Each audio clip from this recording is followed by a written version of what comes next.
Bom, muito boa tarde a todos os presentes. Começo naturalmente por cumprimentar o Sr. Presidente recentemente eleito da Câmara Municipal da Mielhada, o Sr. Engenheiro António Jorge Franco, a quem agradeço a oportunidade de estar hoje aqui através da organização deste interessante evento que nos levou a refletir no período da manhã sobre temas fundamentais para o desenvolvimento do desporto em Portugal e que espero que também neste período da tarde e concretamente neste painel e especificamente com a minha comunicação também possa ser dado mais um singelo contributo para que essa reflexão aconteça. Cumprimento também o Sr. Vereador do Desporto, evidentemente, o Sr. Chefe de Divisão do Desporto, o Dr. Luís Simões, a quem agradeço diretamente e pessoalmente o convite que me foi endereçado para estar aqui presente. Cumprimento o Dr. Pedro Moroso, colega de painel nesta mesa. Cumprimento também o Dr. Rui Marques Santos, a quem aproveito para agradecer as simpáticas palavras que me dirigiu há momentos. Estimados colegas, estimados participantes,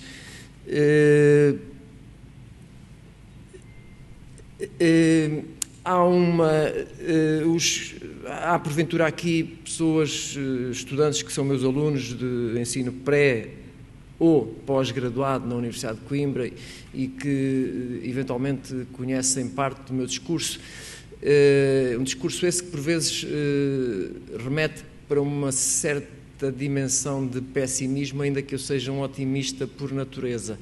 Ora, eu acho que da nossa parte de formadores, de responsáveis pelo desporto em Portugal, há uma espécie de imperativo ético e moral de sermos otimistas, particularmente perante as gerações mais novas. E, portanto, eu não esqueço esse imperativo de otimismo, simultaneamente também não esqueço a necessidade do realismo, porque senão seria assim uma ilusão na Terra. E, portanto, devemos ser simultaneamente otimistas com realismo. Ora, e o realismo que nos traz hoje aqui é que nós vivemos recentemente uma campanha eleitoral, talvez aquela campanha eleitoral que mais nos informou sobre os diferentes programas que foram a sufrágio, e permitam-me dizer isto, e se eu estiver errado, aceito que me corrijam imediatamente, eu não me recordo em nenhum dos debates televisivos, e eles foram algumas dezenas, penso eu não me recordo em um único debate ter ouvido falar na palavra desporto, e pode ser que isso tenha acontecido com alguns dos partidos, eventualmente mais pequenos, não sei, mas eu não me recordo. Ora, isto remete-nos imediatamente, ou ainda que tenha sido eventualmente e de forma muito tangencial uma ou outra vez, mas creio que não foi falada uma única vez. Ora, isto remete-nos imediatamente para a importância social e política do desporto, que, aos olhos de quem dirige o país e de quem tem a responsabilidade pela definição das políticas públicas desportivas a nível da macroestrutura, é basicamente zero. Na cabeça dos dirigentes é zero. Depois, se na cabeça de quem mais dirige é zero, nos níveis seguintes pode ser qualquer coisa, mas é sempre qualquer coisa que se aproxima do zero. E, portanto, é com esse ponto de partida que nós estamos. É claro que quando nós lemos os programas dos dois principais partidos que poderiam chegar ao governo do país, nós encontramos algumas referências ao desporto. E a do PS, no programa do PS, o que lá está é que vão pôr Portugal nos próximos 10 anos no grupo dos 15 países com maior prevalência, com maiores índices de participação desportiva por parte das pessoas adultas. Ora, nós já hoje tivemos a oportunidade de ver aqui de manhã que isso é no mínimo irrealista e é uma adjetivação simpática para este propósito, mas vamos acreditar que vai ser assim, que vão ser operacionalizadas medidas para concretizar isso. E da parte do outro partido que não ganhou e que não chegou ao poder, também havia lá uma referência a uma resolução da Assembleia da República 195 de 2021, que por acaso até era uma referência, sendo uma referência genérica, foi atirada para ali à última da hora, admito eu, mas ainda assim até era uma coisa interessante porque permitia que se fizesse tudo e o seu contrário mais ou menos. Ora, esta minha comunicação, que eu vou tentar que aconteça dentro dos 15 minutos previstos, vai passar por alguns breves indicadores epidemiológicos do envelhecimento, depois alguns indicadores de morbilidade e de mortalidade, alguns indicadores de prática desportiva, depois vamos ver aqui, explorar um pouco estas relações entre a atividade física e o consumo de medicamentos, particularmente relacionados com condições crónicas, e depois, enfim, orientações para o futuro, que era o desafio que foi lançado. Bom, indicadores do envelhecimento. Portanto, nós podíamos pegar em vários indicadores, eu trouxe aqui alguns que me parecem particularmente interessantes para percebermos onde estamos, de onde viemos, onde estamos e para onde vamos do ponto de vista do envelhecimento populacional em Portugal. E, portanto, o que nós temos é, olhando ali para o índice de envelhecimento, isto é, a relação entre as pessoas que têm 65 ou mais anos e aquelas que têm 15 ou menos, o que nós verificamos é que há 20 anos atrás tínhamos 102 idosos para cada 100 jovens, em 2011 tínhamos 128 idosos para 100 jovens. Os dados do último inquérito ainda não estão publicados, pensa-se que previsivelmente a partir do quarto semestre eles sejam tornados públicos, mas portanto estes números irão aumentar certamente e o que se estima é que em 2060 tenhamos 307 idosos para cada 100 jovens. Ora, 2060 pode parecer uma data muito distante, mas quando nós olhamos para 1990 e para 2000 e para 2060 e hoje estamos em 2022, nós percebemos que estamos mais ou menos, estamos quase a meio do caminho e, portanto, 2060, sendo relativamente distante, não é assim tão distante. E, portanto, isto significa o quê? O envelhecimento da população não é um mal em si mesmo. O que significa é que é uma alteração de tal maneira na estrutura da sociedade que implica, em princípio, implicaria obrigatoriamente uma alteração também das políticas e das respostas para fazer face a esta alteração demográfica. O índice de dependência de idosos está também a aumentar, como nós verificamos, e isto tem mais a ver com questões como a sustentabilidade da Segurança Social e da Caixa Geral de Aposentações, mas o que nós verificamos é que, portanto, é o número de idosos relativamente ao número de pessoas que têm entre os 15 e os 64 anos. Portanto, aqui idosos, o cutoff é considerado os 65 anos, enfim, não vamos agora discutir este valor de corte, mas é 65 ou mais anos e, portanto, consideram-se idosos. E, portanto, o que nós verificamos é que também o número de idosos relativamente às pessoas que supostamente estariam no ativo ou que estão em condições de estar no ativo, ora, nós sabemos hoje que com 15 anos ninguém está no ativo, com 15 anos são dependentes. Portanto, a escolaridade obrigatória vai até aos 18 anos, aos 18 anos vão para a universidade ou continuam dependentes até aos 25 anos e, portanto, rapidamente nós percebemos que este valor de 29 é um valor bastante otimista, 29 em 2011. E, portanto, o índice de longevidade traduz-nos a relação entre os mais idosos relativamente aos idosos totais, isto é, dentro dos idosos totais, os que têm 65 ou mais anos, vamos analisar os que têm 75 ou mais anos. E o que nós verificamos é que, dentro da totalidade dos idosos, em 2011, 48 em cada 100, 48 tinham 75 ou mais anos. E, portanto, este valor está a mais do que duplicar, esta variação decenal está a mais do que duplicar relativamente ao aumento dos idosos na totalidade. Ou seja, o que é que isto significa? Significa que não só os idosos estão a aumentar, como estão a aumentar de forma mais do que proporcional os mais idosos. Ora, quando nós olhamos para o índice de dependência de idosos, nós verificamos em 2016, 2070, temos aqui vários países. Portugal temos aqui logo no primeiro lugar.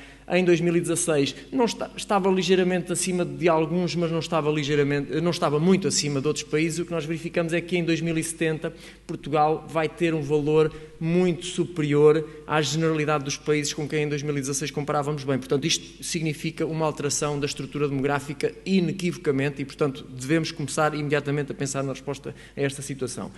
Uma outra questão para a qual vale a pena olhar é para as principais causas de mortalidade na União Europeia. E o que nós verificamos é que as doenças de natureza cardiovascular, incluindo as vasculares cerebrais, mas também as cardiovasculares, portanto, digamos, cardíacas, relacionadas com a isquemia, infartos de miocárdio, morte súbita, enfim, são claramente a principal causa de morte, com 37% da mortalidade. Depois temos a diabetes, que também tem uma percentagem considerável, e depois um segundo grupo que estão relacionadas com os cancros. Portanto, temos principais causas de morte em Portugal, na União Europeia e também em Portugal, as doenças de natureza cardiovascular e, em segundo lugar, o cancro.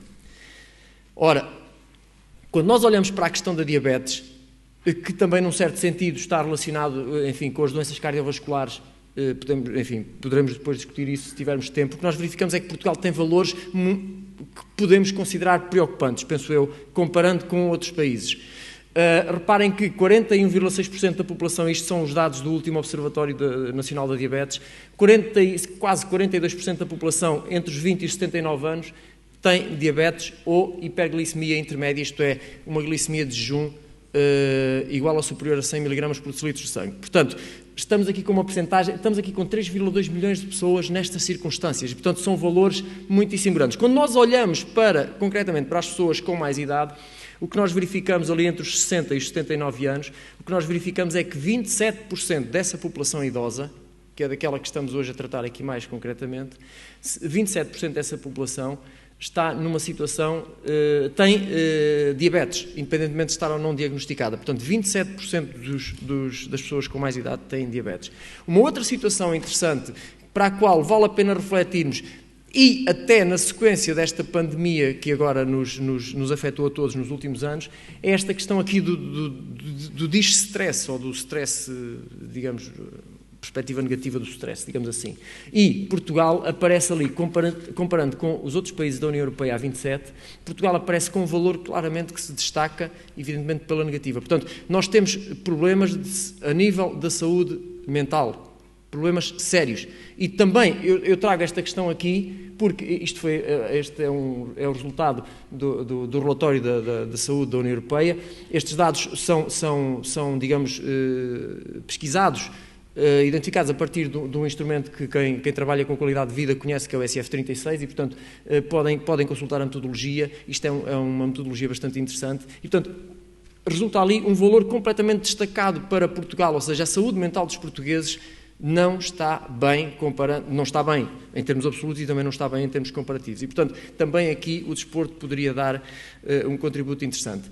Já hoje foi aqui falado, creio que pelo professor António Silva, que Portugal apresenta uma taxa de participação desportiva na Europa a 27, na Europa a 28 com o Reino Unido, mas também agora na Europa a 27 sem o Reino Unido, uma taxa de participação desportiva por parte dos adultos que é muito baixa. De facto, nós somos o país com menor participação desportiva. Portanto, perante uma pergunta em inglês que é "Do you play exercise or sport?" e depois tem uma escala de Likert de 5 pontos, em que 1 é never, 0. 68% dos adultos portugueses respondem never. Significa que essas pessoas todas que nós observamos aí com prática e ficamos por vezes com a sensação de que há cada vez mais pessoas a praticar, todos esses que andam aí com prática são os 32% que faltam aqui. 68% dos adultos portugueses respondem never à pergunta se tens algum tipo de prática física ou desportiva. Somos o pior país com a pior taxa de participação desportiva na União Europeia. Bom, mas vale a pena olhar para as causas disto. Porquê é que isto acontece? E quando se pergunta às pessoas porquê é que acontece, os motivos dos portugueses não diferem particularmente dos outros países.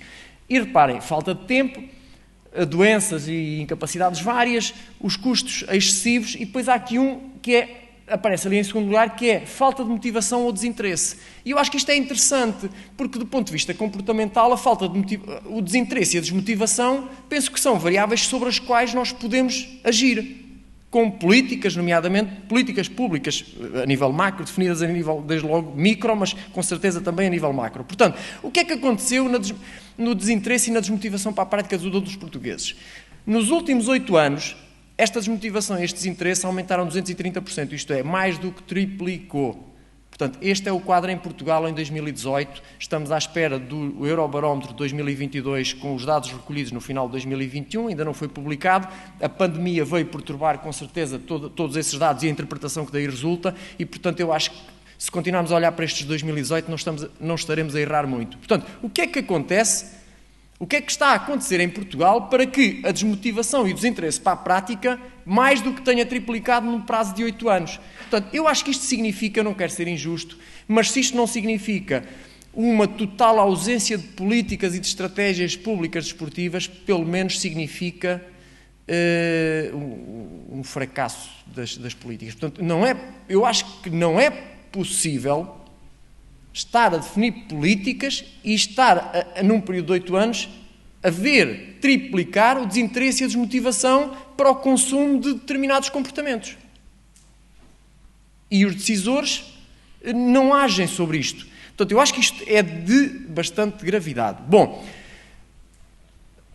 mas avançando para a questão dos medicamentos, e portanto este é o ponto onde estamos, e portanto é a partir daquele ponto que nós depois definimos no programa do Governo que vamos nos próximos 10 anos pôr Portugal nos 15 com maior taxa de prática.